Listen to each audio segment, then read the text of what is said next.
Estudios Bíblicos Logos presenta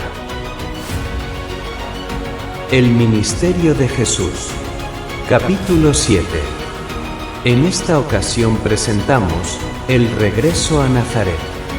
Jesús sana al hijo de un noble y el llamamiento de Mateo.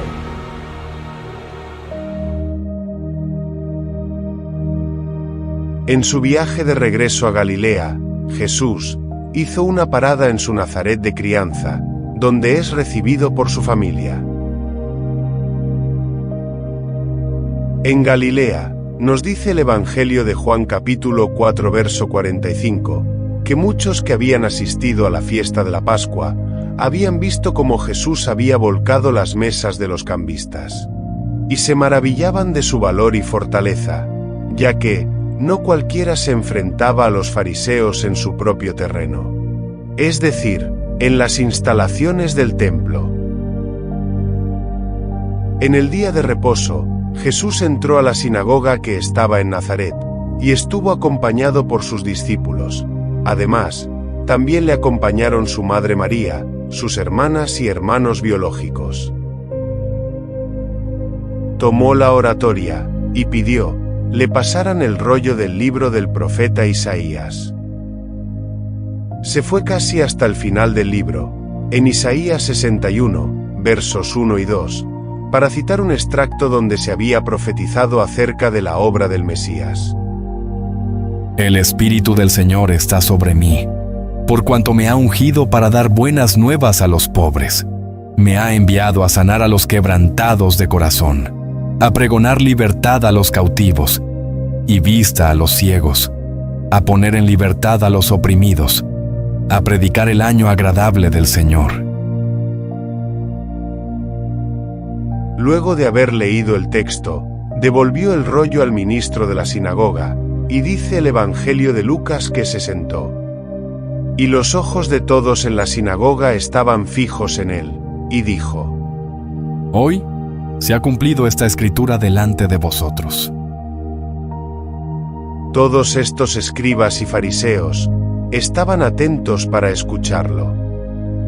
Habían oído hablar acerca de las cosas que había hecho en Capernaum, y más aún, lo que había hecho en el templo de Jerusalén durante la Pascua. Era la primera vez que los nazarenos tenían la oportunidad de escuchar a ese hombre, a quien habían conocido de toda la vida, pero ahora con un cambio en su vida, ya que se autodenominaba el Hijo de Dios. Dichas estas palabras en la sinagoga de los nazarenos, hubo muchas opiniones e ideas sobre Jesús, de todos los presentes. Unos se maravillaban de él, pero otros comenzaron a preguntarse entre ellos mismos cosas como ¿qué cosas dice? Y muchos criticaban. ¿No es este el carpintero, hijo de María, hermano de Jacobo, de José, de Judas y de Simón? ¿No están también aquí con nosotros sus hermanas? Y se escandalizaban de él. Jesús observó con detalle cómo rumoreaban entre ellos, y dijo lo siguiente: Sin duda me diréis este refrán: Médico, cúrate a ti mismo. De tantas cosas que hemos oído que se han hecho en Capernaum, haz también aquí, en tu tierra. De cierto os digo, que ningún profeta es acepto en su propia tierra. Estas cosas las dijo porque aquel pueblo era duro de creer, ya que lo conocían solo como un carpintero, y ahora se hacía pasar como hijo de Dios, sabiendo ellos que era nacido de José y María. ¿Cómo pues podría ser, de alguna manera, el Hijo de Dios? Lo conocían a él, a sus hermanos y hermanas, y nos dice el libro de Marcos, que era sorprendente ver tanta incredulidad entre los suyos. Ellos habían escuchado hablar acerca de las señales y milagros que Jesús había hecho, primeramente en Capernaum y Judea, pero en Nazaret no había hecho nada. Jesús continuó, y citó parte de la historia del profeta Elías, cuando hubo los 3 años y medio de sequía, en el año 906 a.C. Y el caso de Eliseo con el oficial Naamán, a quien sanó de la lepra, unos 20 años más tarde. Pero, ¿qué quiso dar a entender Jesús a los nazarenos con estos dos casos? Estos son dos ejemplos históricos, en los cuales se relaciona a los dos profetas, con personas ajenas totalmente al pueblo de Israel. Y si la viuda de Sarepta y el oficial Naamán creyeron en estos dos profetas, quienes eran de creencias totalmente distintas, ¿cuánto más los propios hebreos? En otras palabras, Jesús les dijo: Ustedes no me creen, porque me conocen, y he sido de aquí. Pero aquel que no me conoce me escucha, y cree a mis palabras, que soy enviado por Jehová mi Padre. Por eso, mejor me voy a otros lugares. Estas cosas enardecieron los ánimos de los incrédulos escribas y fariseos. Y a pesar de todo, Jesús comenzó a sanar a algunos enfermos que le llevaron. Pero era casi imposible por la falta de fe, pues existía demasiada duda entre los nazarenos, por saber que era el hijo de un simple mortal llamado José. Luego de eso, lo sacaron de la sinagoga, y lo escoltaron fuera de la ciudad, y como la ciudad está edificada sobre un monte, los nazarenos intentaron arrojarlo desde un barranco, pero pudo escabullirse de entre los amotinados, y regresó a Capernaum.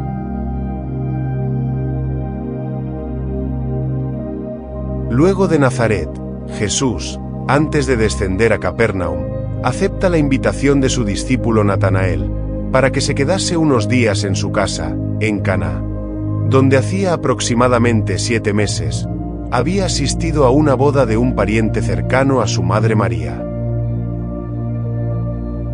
Estando de visita en casa de Natanael, un alto oficial del rey, que era de Capernaum, tenía a su hijo muy enfermo, y éste esperaba con ansias que Jesús regresara a la ciudad marítima.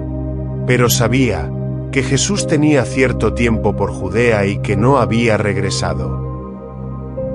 Cuando se enteró que Jesús estaba cerca, en Caná, enseguida subió corriendo hasta donde estaba, para implorar un poco de misericordia para su hijo. Este oficial le suplicó que lo acompañara, antes que su hijo muriera. Pero Jesús conocía su corazón, y le dijo que no por fe lo había buscado, sino por lo que había visto o escuchado decir acerca de sus prodigios. Era muy difícil que un oficial de alto rango siguiera y creyera las palabras de un hombre que dijese ser hijo de Dios. Pero era la única alternativa que le quedaba. Su hijo estaba muriendo, y los médicos nada podían hacer para salvarle la vida. ¿Qué podría perder con intentar llevar a Jesús a su casa?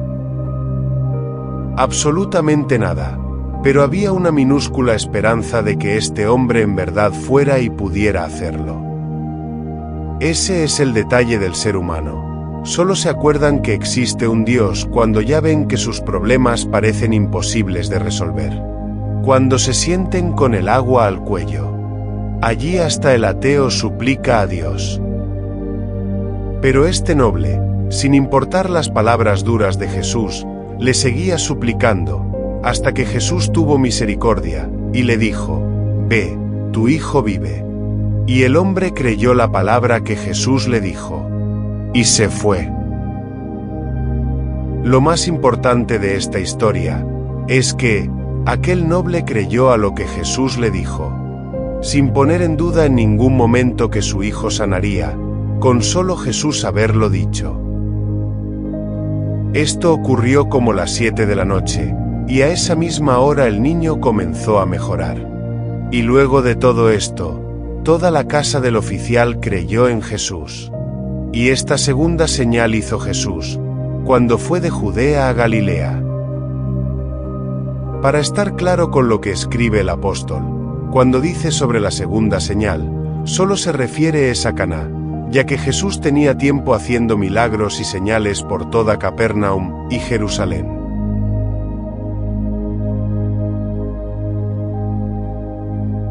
Estando nuevamente en Capernaum, al pasar, vio a un hombre llamado Leví, sentado en el banco de los tributos públicos. Y le dijo: «Sígueme». Y levantándose, le siguió. Este Leví también es conocido como Mateo, quien era un publicano, y de quien nos describe el evangelista Marcos que era hijo de Alfeo. No se debe confundir este Alfeo con el otro que también es mencionado en los evangelios como el esposo de María, mejor conocido como Cleofás, y padre de Santiago el Menor, José y Judas Tadeo. Este Mateo trabajaba como recaudador de impuestos y estaba sentado frente al banco donde se pagaban los tributos públicos, ya que allí trabajaba. Ninguno de los tres evangelistas dice que Jesús se haya detenido a conversar con él, sino que simplemente pasó, le llamó, y Mateo le siguió. Ya él había escuchado hablar de Jesús y de todas sus señales, pero por razones de trabajo le había sido imposible conocerlo personalmente. Los escritos no dicen que Jesús haya ido explícitamente a buscar a Mateo, sino que solo pasaba por donde él estaba. El publicano era considerado como enemigo del pueblo, ya que sobre él recaía la responsabilidad de cobrar impuestos, que en muchos casos resultaba ser muy elevado, y con esto se ganaba el desprecio de la comunidad. Generalmente los publicanos eran judíos, que trabajaban para los acreedores que también eran judíos, como por ejemplo Zaqueo, quienes negociaban con los romanos el cobro de los impuestos. Mateo, antes de que Jesús le hiciera el llamado, ya de antemano había planificado hacer una fiesta, donde había invitado a muchos de sus compañeros de trabajo y familia. Y aprovechó la ocasión para invitar a Jesús y a los discípulos que le acompañaban hasta ese momento, a lo cual Jesús no rechazó. Los fariseos, quienes monitoreaban todos los movimientos de Jesús, cuando supieron que éste se había presentado en la fiesta donde se juntaban muchos pecadores, fueron y lo criticaron ante sus discípulos, diciendo: ¿Por qué coméis y bebéis con publicanos y pecadores? Estos le hicieron llegar los comentarios a Jesús, el cual les mandó a decir: Los que están sanos no tienen necesidad de médico, sino los enfermos. No he venido a llamar a justos, sino a pecadores al arrepentimiento. Para entender estas palabras dichas por Jesús, no se necesita ser un erudito. Jesús no estaba hablando de enfermedades físicas, sino de la enfermedad del pecado. A Jesús no le importaba que tan grave hubieran sido los pecados de un arrepentido, ya que el pecado no pierde su significado dependiendo del tamaño que se cometa. El único que hace una distinción entre la calidad del pecado es el apóstol Juan, quien nos dice en su primera carta que existen pecados perdonables y los que no son perdonables, que son de irremediable condenación. Estos pecados perdonables ocurren muy a menudo entre los creyentes, pero bueno es no pecar de ninguna manera.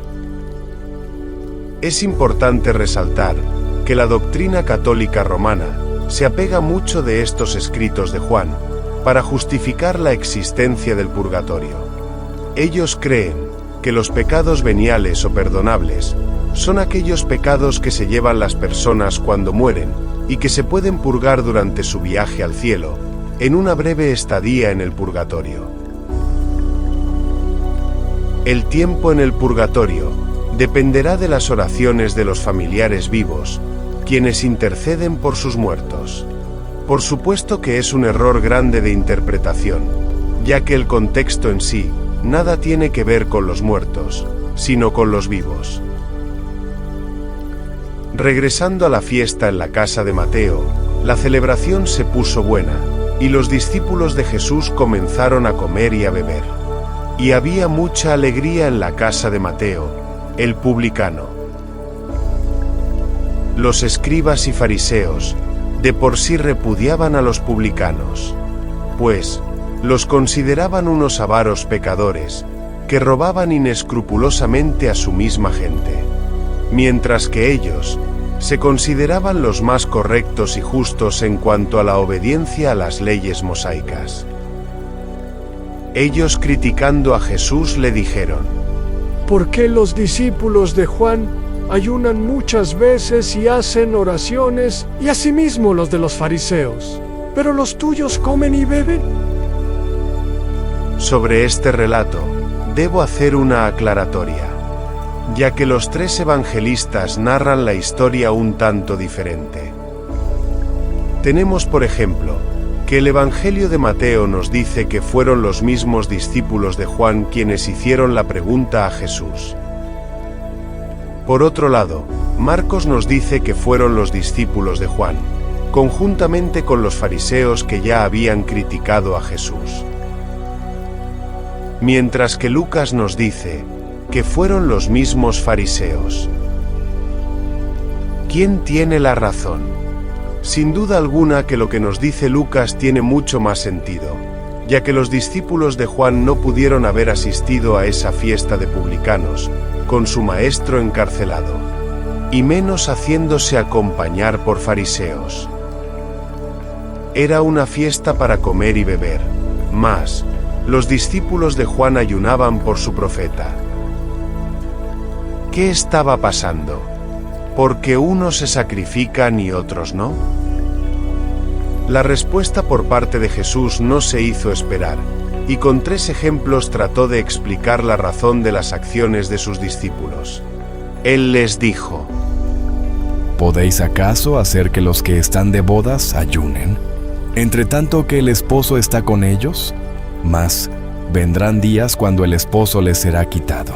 Entonces, en aquellos días ayunarán.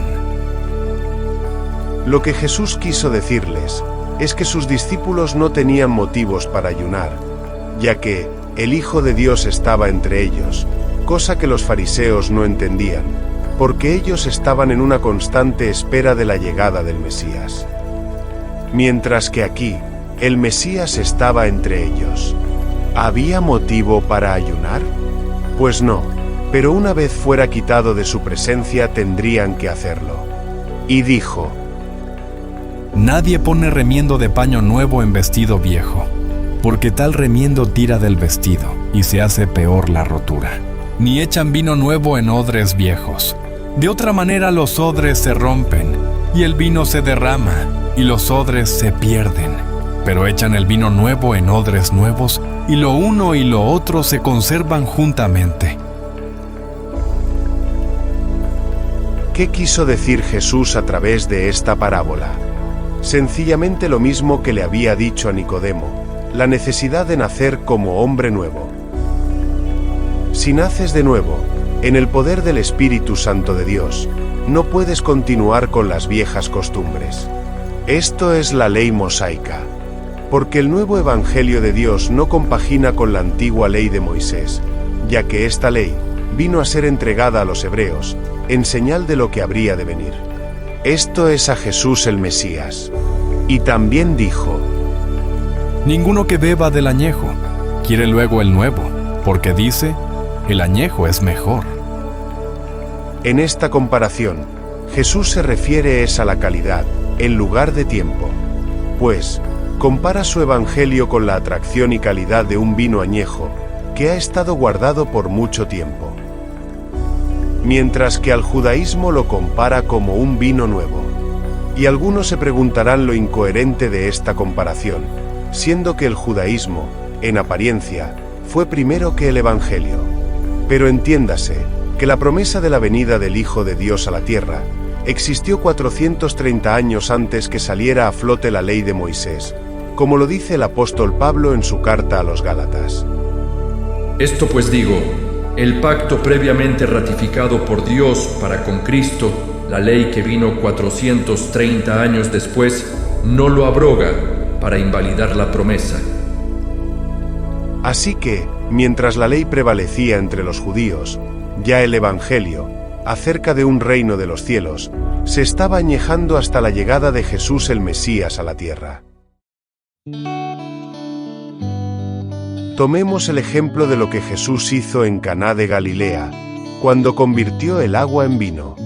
Si al maestresala le hubiera tocado escoger entre el vino que tenía al principio, que se había agotado, y el vino que hizo Jesús del agua, ¿con cuál de los dos se hubiera quedado? Por supuesto que con este último, porque lo había hallado de mejor calidad que el anterior. Era como comparar un vino añejo con un vino nuevo, ya que para nadie es un secreto que un vino añejado es mucho mejor y mucho más costoso que uno acabado de fabricar. El Evangelio posee la calidad del vino añejo, que una vez que lo pruebas no vas a querer cambiarlo por otro de menor calidad. Para terminar de despachar a los fariseos, Jesús les aconseja que fueran con sus jefes y que les explicaran a través de sus conocimientos lo que significaba misericordia quiero y no sacrificio, lo cual es un extracto del libro de Oseas, capítulo 6, verso 6, lo cual vamos a explicar de la manera más sencilla. Con estas palabras, lo que Jesús quiere dar a entender a los fariseos es que tanto él como su evangelio eran superiores a las leyes mosaicas, pues el propósito de la venida de Cristo era dar un finiquito al régimen de sacrificios de animales que se venían haciendo conforme a las leyes de Moisés, a manera de expiación de los pecados. Según la carta de Pablo a los colosenses, Jesús, con su muerte en la cruz del Gólgota, le estaría colocando el sello final a todos los sacrificios, pues estaría anulando el acta de los decretos que había contra nosotros, que nos era contraria, quitándola de en medio y clavándola en la cruz. Con la llegada de Jesús, las cosas se harían de manera diferente con respecto al sistema de leyes, pues el Evangelio consiste en conseguir la vida eterna por la misericordia de Dios, es decir, por gracia, mas no por ofrecer sacrificios y holocaustos en los altares del templo, como bien se describe en la carta a los Hebreos, capítulo 10, verso 1. De esta manera, ya no existiría la necesidad de tener un templo terrenal para hacer tales cosas, por lo cual Dios permitiría que fuera destruido unos 40 años más adelante. Así que, todas sus acciones y las de sus discípulos estaban avaladas por el nuevo Evangelio de Dios, por cuanto todas sus críticas quedaban sin efecto, pues había que rescatar a todo pecador que desee ser rescatado, viniese de donde viniese.